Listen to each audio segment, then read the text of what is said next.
ही संपूर्ण जगत को भस्म करने के लिए उद्यत हो गया है। तो यह देख पीड़ित हुए उद्यत देवताओं की प्रार्थना से मैं शंकर इच्छावश वहां गया और इस अग्नि को स्तंभित कर दिया। तो फिर इसने घोड़े का रूप धारण कर लिया और इसे लेकर मैं यहाँ आया। मैं जगत पर क्या करके तुम्हें ये आदेश दूं? तो मेरा ही ये बात है कि इस महेश्वर के क्रोध को जो दावानल रूप धारण कर रखा है और खड़ा है, तुम प्रलय काल के समय प्रलय काल पर्यंत धारण किए रहो। जब मैं वहां आकर वास करूंगा तब तुम भगवान शंकर के इस अद्भुत क्रोध को छोड़ देना। बीते थे नहीं करो, इन कंट्रोल करो, हिजड़गा वहां। ब्रह्मा जी क्या नारद, मेरा ऐसे कहने पर समुद्र ने रुद्र की क्रोध अग्नि रूप दावानल को धारण करना स्वीकार कर लिया, जो दूसरे के लिए असंभव था। तदनंतर वो दावानल समुद्र में प्रविष्ट हुई और ज्वालामालाओं से प्रदीपित होकर सागर की जल राशि का अध्ययन करने लगी। तो मुनि इससे संतुष्ट चित्त होकर मैं अपने लोक को चला आया और वह दिव्य रूपधारी समुद्र मुझे प्रणाम करके अदृश्य हो गया। तो रुद्र की उसी क्रोध अग्नि के भय से छूटकर संपूर्ण जगत समर्था का अनुभव करने लगा और देवता तथा मुनि सुखी हो गए। तो नारद बोलिया कि ब्रह्मा जी दयानिधि, मदन देन के बाद गिरिराज नंदनी पार्वती देवी ने क्या किया? वो काम तो बिना चालू क्यों? तो इन वो काम किया पार्वती के करियो बैठे। वो अपनी दोनों सखियों के साथ कहाँ गई? आ बात और बताओ। इन लो तो बता दियो, परले बिन रिश्तेदार अंगी और बात बताओ। ये दोनों घर उठा तो लगे नहीं भी अम कुण तक कुड़ा कुण मुड़दो है। तो ब्रह्मा जी ले बोलिया कहते सुनो तो आदर से सुनो, मैं थाने बताऊं। तो ब्रह्मा जी बोलिया भगवान शंकर के नेत्र से उत्पन्न हुई आग ने जब कामदेव को दग्ध किया तब वहां महान अद्भुत शब्द प्रकट हो गया, जिससे सारा आकाश गूंज उठा। उस महान शब्द के साथ ही कामदेव को दग्ध हुआ। देख भयभीत और व्याकुल हुई पार्वती दोनों सखियों के साथ अपने घर चली गई। तो उस सबसे परिवार सहित हेमवान भी बड़े अचंभे में पड़ गए और वहां गई हुई अपनी पुत्री का स्मरण करके उन्हें बड़ा दुख हुआ कि इतने में ही पार्वती दूर से आती हुई दिखाई दी। तो वो शंभु के वीरे से रो रही थी, शंभु के वीरे से रही थी। तो अपनी पुत्री को अत्यंत विकल हुई देखकर शहरराज हेमवान को बड़ा दुख हुआ और वो जल्दी उसके पास आ गए। फिर वो हाथ से उसकी दोनों आंखें पूंछकर बोले कि बेटा डरो मत, रो मत। ऐसा कहकर अचलेश्वर हेमवान ने अत्यंत विकल हुई पार्वती को जल्दी ही गोद में बिठा लिया और उसे सांत्वना देते हुए अपने घर ले आए। तो कामदेव का अदा करके महादेव जी तो अदृश्य हो गए थे। अतः उनके विरह से पार्वती अत्यंत व्याकुल हो गई। उन्हें कहीं भी सुख या शांति नहीं मिलती थी। तो पिता के घर जाकर जब वो अपनी माता से मिली तो उस समय पार्वती शिवा ने अपना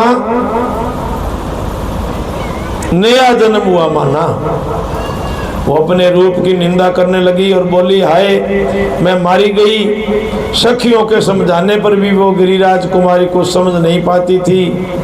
तो वो सोते जागते खाते पीते नहाते धोते चलते फिरते सखियों के बीच में खड़े होते समय भी कभी किंचित मात्र भी सुख का अनुभव नहीं करती। तो मेरे रूप को तथा जन्म कर्म को भी धिक्कार है, ऐसा कहती वो सदा महादेव की प्रत्येक चेष्टा का चिंतन करती थी। ले भाई, अब का दवाई ठीक आई है, समझ आके। अब आप टूबो दुखाड़ो काम हो गयो। तो के बा काम करती, रोटी खावती, टोपियो मांसती, भांडा मांसती, बुहारी देवती भी दुख इतो प्रबल होयो के पण भगवान को चिंतन करो महेश्वर को। अपन टोपियो मांसनो पड़ जातना बहुगुण चिंतन करा क्या वो टोपियो बन क्यों कौन मांझो। बहु ने जे कोई घी ढकड़े पड़े रे बापड़ी जी आंगली नहीं ले सका तो भाई देखे के करा चिंतन ससु बहुओं को लोकाचार को ज्यादा करा और बन के करियो बन आपको परमात्मा को चिंतन करियो। देख लो सारा काम करती हुई तो अपने अकाल बात आई कि आपनो के है देखो कितनी मोटी दवाई आई है कि आप जितना काम करा कितना भी अरे काम हो ही जाना है रोड़ो ही को नहीं। अब तो मन में काट दे काम को नहीं हो सी पक्की बात आ तो पर लेकिन सोच बदलनो आपनो सोच धर्म के प्रति बदलनो धर्म की बात का ग्रहण करना और धर्म की बात को सोच है जिको बिना त्याग देनो वो इतो ही सोचो। ये मैं सुख ही सुख है ठेठ सुख की खैण पड़ी है बिल्कुल। तो इसी तरह और कोई अनुभव नहीं करती थी मेरे रूप को तथा जन्म कर्म को भी ऐसे कहती थी कि धिक्कार है।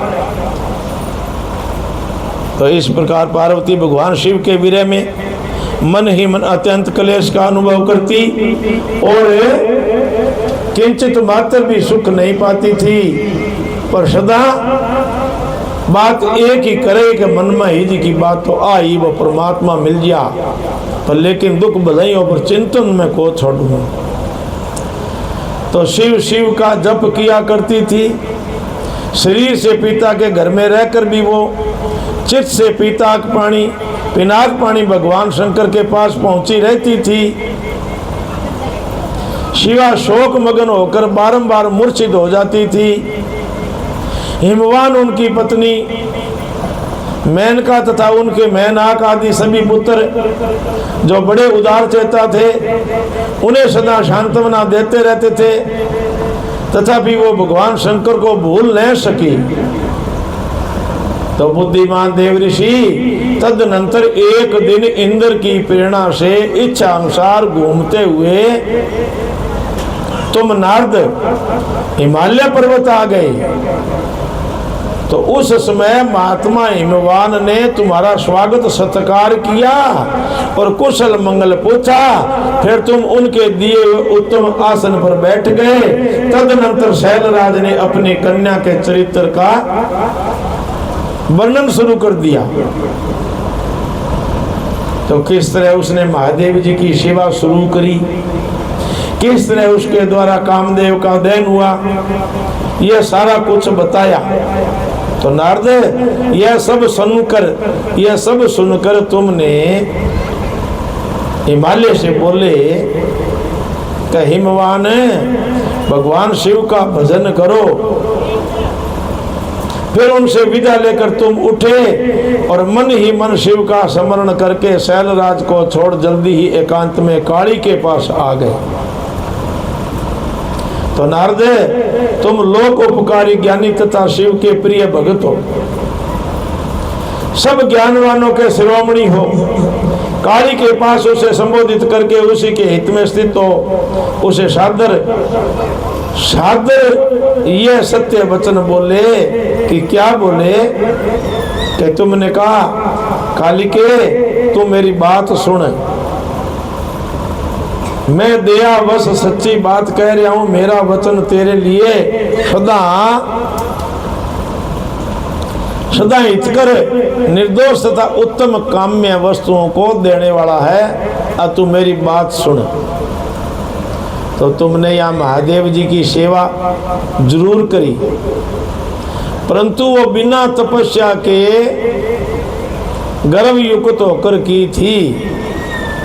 दिनों पर कृपा करने वाले शिव ने तुम्हारे उसी गर्भ को नष्ट कर दिया।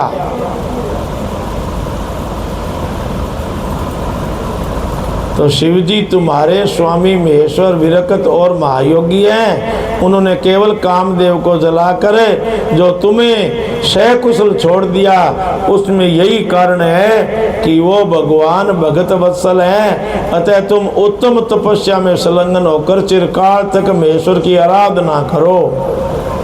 तेज की बट सेवा करी नहीं, बाजी की सेवा करी नहीं, घमंडू करी का मैं सेवा करूं उठे। ये घमंड खातर थर सके ओ काम हो है। तो भगवान की जी की सेवा करा नहीं मैं घमंड के बात को है नहीं, घमंड क्या वो करा वो विचार करो। आपने जन्म दियो तो दूसरे दियो माँ, ठीक है। जन्म दियो तो न माँ ने होश हो न मन ने होश हो, तो थाली दूसरा ही बजाई, कपड़ा दूसरा ही पराया, नुआयो दूसरा ही हो। फिर पापा पापा सिखाओ दूसरे सिखायो, पापा करके चलायो। फिर आंगली पकड़ के चलायो तो वो दूसरे सिखायो। फिर स्कूल भेजो और पढ़ायो तो मास्टर पढ़ायो। फिर छक्कड़ जाता जी आग लगा रहा तो गाऊंगा दूसरा लगा रहा। तो तू अहंकार क्या वो करे, काम तो तेरो सारो दूसरा करियो है, तो तेरो किसे समान है। अब तो विचार करे मैं बैठैया करूं, मैं बैठैया करूं, तू करे खराब आपने। तो इसी तरह नारद जी बोलिया मेरी बात सुन, तू वह चौधर करी नहीं दिखिया। अभी चौधर का कारण करे प्रेम बस सेवा को नहीं करी। सेवा में प्रेम हुए, सेवा अपने आप करे, चाहे भोजन कराओ चाहे दान दक्षिणा दो, अपने आप दो। संत कहो मिल गया जिको अमृत है, अपने आप दियो वो तो अमृत होता है। और मांग लिया तो पानी, मांग ली कोई चीज थारे कनु देने की जीमत को नहीं ना। महाराज जी नट्टा तो के अब नट्टे तो को नहीं देने जी को की आदि कर दी। जना वो भाव है जिको वो कम हो गयो। ये वास्ते अपने आप मिल गया तो अमृत है, मांग लिया तो पानी, और खोस ले ले जिको खून है, कहे कबीर ये बाणी। अब देखो कितनी सुंदर बात आई जन्म नारद जी कितनी बात ज्ञान की बताई। ये बड़ो ज्ञान है और अपने जीवनी और ज्ञान है, जीवन एक संघर्ष है और अपने जीने की शिक्षा कितनी जोर की मिल रही। तो आराधना करो तपस्या से, तुम्हारी संस्कार हो जाने पर रुद्रदेव तुम्हें अपनी सहधर्मिणी बनाएंगे और तुम भी कभी उन कल्याणकारी शंभु का अहंकार नहीं करोगी और नहीं तुम त्याग करोगी। तुम हठ पूर्वक शिव को अपनाने का यत्न करो। शिव के सिवा दूसरे किसी को अपना पति स्वीकार नहीं करना। ब्रह्मा जी कहने लगे तो तुम्हारी यह बात सुनकर गिरिराज कुमारी काली कुछ उलसित होकर तुमसे हाथ जोड़कर कहने लगी कि प्रभु आप सर्वज्ञ तथा जगत का उपकार करने वाले हैं, मुझे रुद्रदेव की आराधना के लिए कोई मंत्र दो। अब कई जना कह दे, एक प्रश्न में कनो भी आयो एक दिन कि इस स्त्री के गुरु नहीं होता। अब शंकर भगवान का पार्वती है आका मंत्र दो ओ गुण है, अब कोई अपनी बनाई है। एक दिन आदमी उड़ के बोलो कट्ठे लिखड़ा गुरु मुख भाई शास्त्र मत है, सीता का ही होया, पार्वती का ही होया, लक्ष्मी का ही होया, अठे भाई कह इस तरह गुरु तो पति हुआ आज काट दूं विस्तार कह दूं के जना मैं बात थोड़ी खड़ी मैं के सुलोचना बेटा इन्ना आई सिर पर हाथ फेर गए तकड़ी के बेटा वो ठीक रह के ठीक रहो गुरु जी। मैं भी सुल्तान ने क्यों ले तू सिर पर हाथ फेर के बेटा तकड़ी है कह कईयों को कह दूं क्यों तो तू गुरु तो है ही, गुरु तो है ही तू, मैं तो कह दिया तू कह दे। अरे पति परमेश्वर होता है, परमेश्वर और गुरु में क्या अंतर होता है ये बताओ।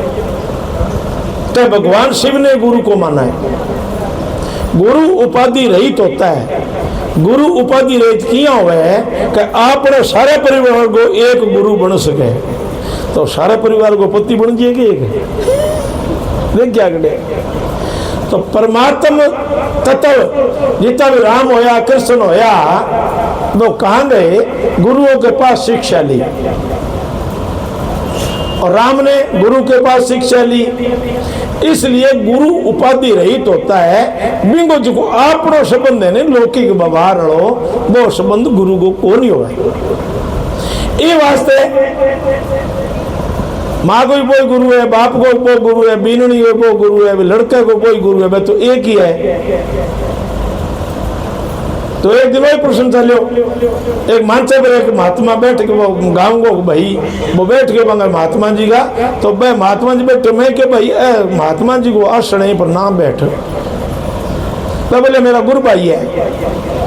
फिर भी मैं क्यों भी नक्की नक्की प्रसाद देना पड़ मुगिया बता ए तेरा गुरु भाई है, ए भी जिकांगा चेला है, बिना थे चेला हो हाँ कि मैं चेला, थारा घरड़ा क्या बे चला, थारा बेटा क्या बे चला, क्या थारा बीननी बे चला, तो मुझको बीननी ना आया पचा बहन कहियो, थारी घरवाली ने भी बहन कहियो, क्यों गुरु भाई तो हो ही थे फिर ये तो कुकर कही जाए, तो मुझको अन्न मान लिया सारे